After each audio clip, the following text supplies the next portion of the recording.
I'm back again. Welcome. This is Post and Perspective. Basically, everything you say and how you respond to us means a lot to you. We want to say thank you for your comments and the fact that you listen to us and you take your time to give us feedback. And so we review these comments and we go right into it. My name is Swift Aderito, and this is what I love to do. So the first topic that was treated has to do with Senate moves to mandate social media offices in Nigeria. And the first person that came here is Jasper. Jasper, how you doing? Good morning. You say, I expected a bill that would establish technological incubant hubs all over the country with 24-hour supply. So we can also have people inventing social media platforms, etc. in Nigeria. Our journey is still long. We hope it won't be that long. And the next person is Dozier. Dozier, how you doing? You say, always looking for a way to engulf free speech into their sleeves. What has bloggers have to do with the hardships in the country? What intentions do you have that warrants physical offices? The country is such a mess. We are not getting this right. And of course, I want to pull up my brother in the Lord. Priye, how you doing? Okay. This has to do with social media. I know you are not a blogger, but you do have some bloggers in your life. What do you think about this, sir? Okay, so for the social media, and how they want them to have physical offices in the country. I think it's a good deal, but it will not violate data like they insinuated. I think it's a good deal so that they can employ Nigerians. Imagine Facebook, Twitter, which is now X, yes, Instagram. Imagine them having big skyscraper offices in Lagos, in Delta State, in Edo State, and in Kano. Let Nigerians work there. Yes. And they can sponsor more Nigerians to go acquire more tech skills in the universities. And but there's a part to it that you must also not forget is the fact that because it's an offshore company, you can actually not tax them. Yeah. They make money in your environment and they go to tax and pay the tax to their home country. And then, of course, we all lose out and we don't benefit from it. So what that also means is that if they have building here that represent their office, we can also collect part of the money they are making here. So and they don't ship all of them away from us. Yes. I think people must understand some of all these dynamics. Well, the bloggers are just afraid, but we're here. And so, yes. It will also give visibility to those who operate like WikiLeaks. So that when they release stories and names of people, we can know the address and staff and people working there and actually see, is this credible? Not as if people are releasing stories, names, making allegations as if they are ghosts. Blessing, Jesse, when you looked at me, my blog is, everybody knows why. You looked my direction. Because I saw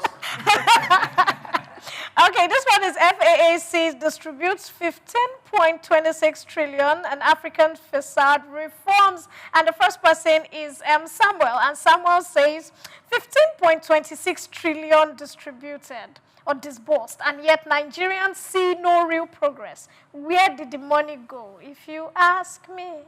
And the next person is Governor. And Governor says this FAAC's 15.26 trillion distribution are published. My question is, was it spent by the reviewers?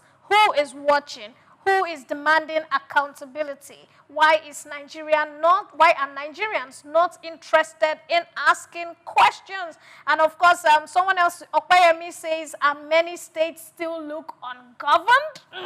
With a question mark. It is well. Let's rush down to the next one, which is Dangote suspends sale of petroleum products to domestic markets. And the first person is Ken.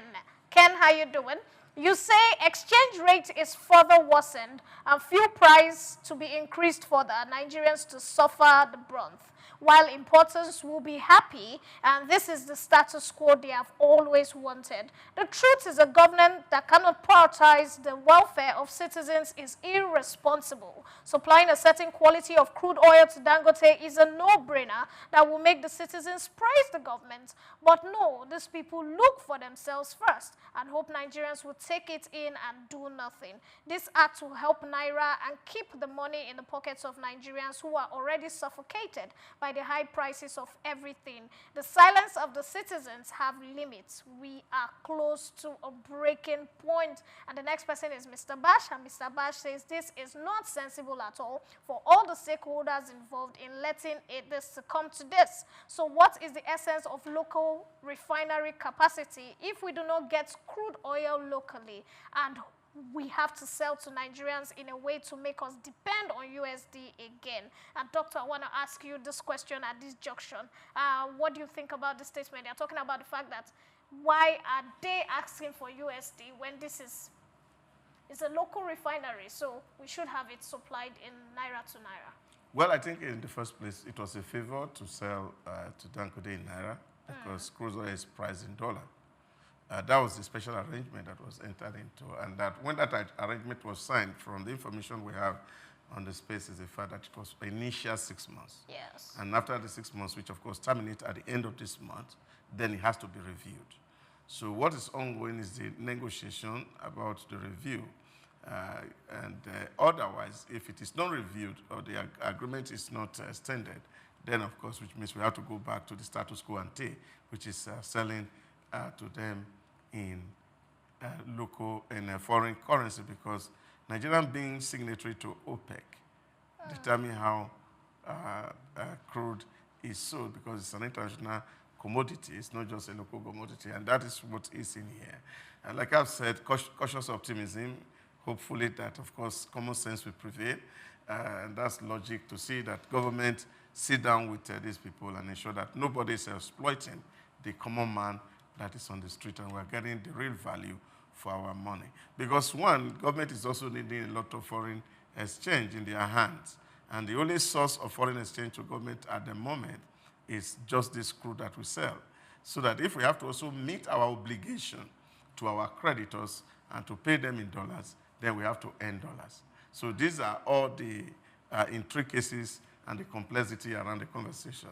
So we're hopeful that at the end of the day, Nigerians will win. Talking about Nigerians winning, guess what, guys? I need to leave you, but I'm not going to leave you alone. I'm going to leave you smiling, because I'm about to hand you over to the man who does it all and knows it all when it comes to sports. I call him Senator Chooks, and he will be in the building shortly. Do not go anywhere.